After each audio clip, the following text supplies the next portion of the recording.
नमस्कार, चंडीगढ़ से आपका स्वागत है। मैं हूं शैली तनेजा। आइए सबसे पहले नजर डालते हैं कुछ अहम खबरों पर। केंद्र ने 1 अप्रैल से 45 वर्ष की आयु से ऊपर के सभी लोगों के लिए कोविड-19 टीकाकरण शुरू करने का किया फैसला। देश में अब तक 5,08,41,000 लोगों को लगे कोविड के बचाव के टीके। और हरियाणा में इस वर्ष फसल खरीद का देरी से भुगतान होने पर किसानों को मिलेगा 9% ब्याज। और अब समाचार विस्तार से। केंद्र 1 अप्रैल से 45 वर्ष की आयु से ऊपर के सभी लोगों के लिए कोविड-19 टीकाकरण शुरू करने का फैसला किया है। कल नई दिल्ली में मंत्रिमंडल की बैठक के बाद पत्रकारों को जानकारी देते हुए केंद्रीय मंत्री प्रकाश जावड़ेकर ने सभी पात्र लोगों से तुरंत पंजीकरण कराने और टीका लगवाने का अनुरोध किया है। उन्होंने कहा कि कोविड टीकाकरण 19 से बचाव के लिए एक ढाल है। उन्होंने ये भी स्पष्ट किया कि वैक्सीन पर्याप्त मात्रा में उपलब्ध है और इनकी कोई कमी नहीं है। उन्होंने बताया कि पिछले 24 घंटों के दौरान 32 लाख से अधिक लोगों को टीके लगाए गए हैं। देश में पिछले 24 घंटों में 47,262 लोग कोरोना से संक्रमित हुए। इसके साथ ही संक्रमित लोगों की संख्या 1,17,34,058 हो गई। इनमें से 1,12,01,60 मरीज ठीक हो गए हैं, जबकि 3,68,457 मरीजों का उपचार चल रहा है। कल 23,907 मरीज ठीक हो गए हैं। पिछले 24 घंटों में 275 मरीजों की मौत हुई। देश में अब तक कुल 1,60,441 मरीजों की मौत हुई है। स्वास्थ्य मंत्रालय ने बताया कि अब तक कुल 5,08,41,286 टीके लगाए गए हैं। भारतीय आयुर्विज्ञान अनुसंधान परिषद ICMR ने बताया कि अब तक 23,64,38,861 नमूनों की कोविड जांच की गई है। कल 10,25,628 कोविड जांच की गई है। चंडीगढ़ में भी कोविड टीकाकरण अभियान के अंतर्गत लोग टीकाकरण के लिए आ रहे हैं। DD न्यूज़ चंडीगढ़ से बातचीत के दौरान लोगों ने अपने अनुभव साझा किए। सभी महिलाओं से निवेदन है कि आप भी सभी लगाएं, बीमारी को दूर भगाएं। इसलिए आपको इनवाइट करती हूँ कि आप सभी बुजुर्ग लोग इंजेक्शन जरूर लगाएं। इसी दौरान चंडीगढ़ में कल बीमारी के 214 नए मामले सामने आए। इस समय केंद्र शासित प्रदेश में 2,066 सक्रिय मामले हैं। कल कोविड-19 की बीमारी से 126 मरीज स्वस्थ होकर घर पहुंचे। चंडीगढ़ में केस बढ़ने के बावजूद कोविड-19 से मरने वाले लोगों की दर में कमी हुई है। मोहाली में कल 263 नए मामले सामने आए और 3 लोगों की कोरोना वायरस की बीमारी से मृत्यु हो गई। पंचकूला में 89 नए मामले आए। इस समय पंचकूला में 762 व्यक्ति इस बीमारी से प्रभावित हैं।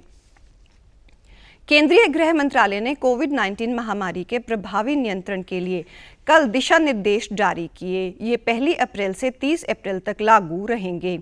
दिशा निर्देशों में मुख्य रूप से कोरोना संक्रमण को फैलने से रोकने में महत्वपूर्ण उपलब्धि को और मजबूत करने पर ध्यान दिया गया है। करीब 5 महीने से कोविड मरीजों की संख्या में निरंतर गिरावट में ये स्पष्ट हुआ है कि वायरस को फैलने से रोकने में महत्वपूर्ण उपलब्धि हासिल हुई है। देश में कुल भागों में कोविड मरीजों की संख्या फिर से बढ़ने के मद्देनजर राज्य और केंद्र शासित प्रदेशों को जांच, निगरानी और उपचार की प्रक्रिया को सख्ती से लागू करने का अधिकार दिया गया है।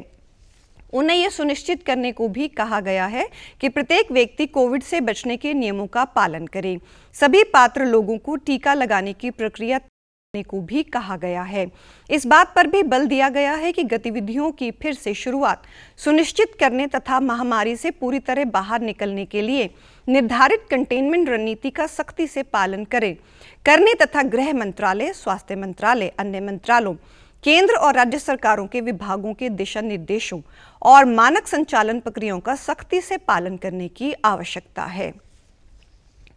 पंजाब के मुख्यमंत्री कैप्टन अमरिंदर सिंह ने लोगों को टीका लगवाने की अपील करते हुए केंद्र सरकार को भी अपील की है कि टीकाकरण का दायरा बढ़ाकर कम उम्र के लोगों को भी शामिल किया जाए ताकि वायरस युवा लोगों को प्रभावित ना कर पाए। उल्लेखनीय है कि पंजाब में कोरोना वायरस के रूप के स्तर का पता लगाने के लिए 401 नमूनों में से 81% में यूके के कोविड की किस्म पाई गई है। राज्य में बीमारी की ताज़ा स्थिति पर चिंता जाहिर करते हुए मुख्यमंत्री ने जोर दिया कि केंद्र सरकार आबादी के बड़े वर्ग को भी टीकाकरण मुहिम में जल्द से जल्द शामिल किया जाए। उन्होंने कहा कि माहिरों द्वारा मौजूदा कोविशील्ड दवा को यूके के वायरस के लिए भी कारगर पाया गया है और इस वायरस के फैलाव की लड़ी को तोड़ने के लिए अधिक से अधिक लोगों को टीकाकरण किया जाना जरूरी है। कैप्टन अमरिंदर सिंह ने लोगों को भी कोविड से सुरक्षा संबंधी सभी नियमों, मास्क पहनना और सामाजिक दूरी बनाए रखना आदि का पालन करने की अपील की। राज्य की कोविड विशेषज्ञों की समिति के प्रमुख डॉक्टर के तलवार ने कहा कि हाल ही में किए गए नमूनों के नतीजे चिंताजनक थे क्योंकि इनमें यूके के वायरस की किस्म की मौजूदगी रही। यूके के ये किस्म ज्यादा संक्रमित है परंतु ज्यादा जहरीली नहीं है। चंडीगढ़ प्रशासन के अधिकारियों की ओर से कोविड-19 के दौरान किस तरह से लोगों की सहायता की गई और कैसे उन्हें उनके गंतव्य तक ट्रेनों से पहुंचाया, इन सब बातों को कॉफी टेबल बुक में दिखाया गया है। इस बुक का चंडीगढ़ प्रशासक के सलाहकार मनोज परिदा ने अनावरण किया। इस मौके पर चीफ होम सेक्रेटरी, डीसी, निदेशक जनसंपर्क और शहर के अन्य उच्च अधिकारी मौजूद थे। इस बुक में मार्च 2020 से मार्च 2021 तक प्रशासन की टीम की ओर से किस तरह से लोगों की मदद की गई, उसकी पूरी जानकारी फोटोग्राफ्स के साथ दिखाई गई है। इस बुक को छापने का कार्य sub divisional magistrate Satish Kumar Jain ने अपने सहयोगियों के साथ किया है। इस बुक में कोविड के दौरान प्रशासक और अधिकारियों की वॉर रूम में होने वाली बैठकों के बारे में जानकारी भी दी गई और ये भी बताया गया कि कोविड के उन दिनों में किस तरह लोगों से प्रशासन ने लोगों तक राहत सामग्री पहुंचाई। इसके अलावा शहर के देश में कई इलाकों में लोगों को ट्रेनों की मदद से बाहर भेजने के बारे में भी जानकारी दी गई है। इसके अलावा ये भी बताया गया कि संक्रमण प्रति लोगों को जागरूक करने के लिए प्रशासन ने किस तरह से प्रयास किए और किस तरह से कंटेनमेंट जोन को बनाकर संक्रमित मरीजों को वहां रहने की व्यवस्था की। शहर में कोविड मरीजों की सेवा करने वाले कोरोना वॉरियर्स के साहस के किए गए काम को भी बताया गया है। इस बुक में कोविड-19 के बाद संक्रमण को खत्म करने के लिए सरकार की वैक्सीन डोज को लोगों तक पहुंचाने और व्यवस्था करने के बारे में भी पूरी जानकारी फोटो सहित छापी गई है।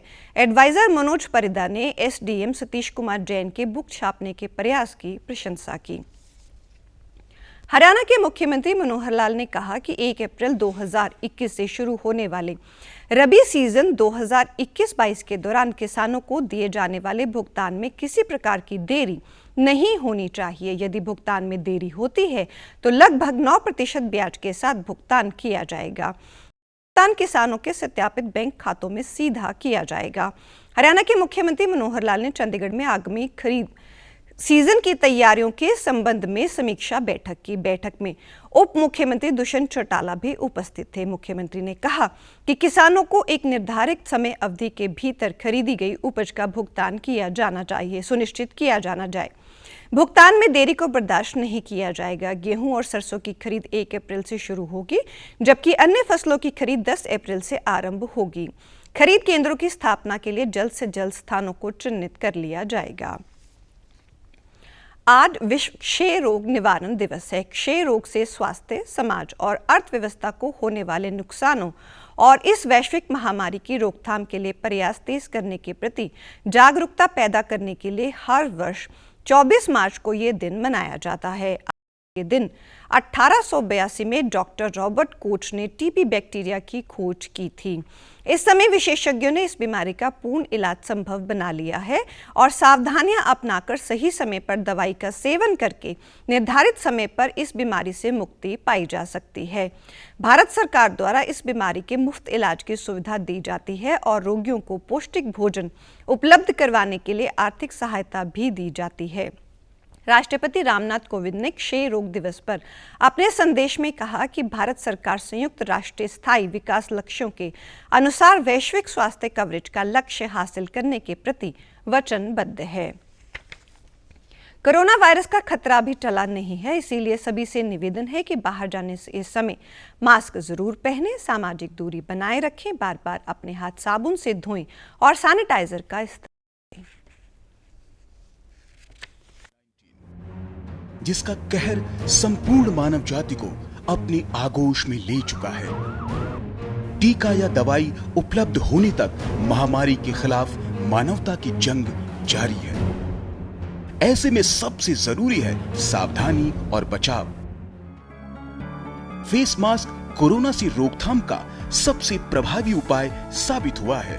विश्व स्वास्थ्य संगठन और विशेषज्ञों की शोध का भी यही निष्कर्ष है कि मास्क से मुंह और नाक को अच्छी तरह ढककर कोरोना संक्रमण को कम किया जा सकता है।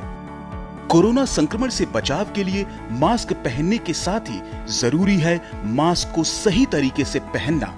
बहुत से लोग मास्क से नाक और मुंह को सही तरीके से नहीं ढकते हैं, जिससे का खतरा बना रहता है। बिना मास्क या फेस कवर के घर से बाहर निकलने की अभी कल्पना करना भी सही नहीं है। जुड़िए डीडी न्यूज की खास मुहिम मास्क अप इंडिया के साथ। मास्क पहने और अपने मुंह और नाक को अच्छी तरह ढकें। अपने परिवार के सदस्यों और दोस्तों को मास्क पहनने के लिए कहें। Mask up India. Mask up India. DD news के माध्यम से सबको बताना है, कोरोना को हराना है, मास्क जरूर लगाना है। Mask up India. Mask up India. Mask up India.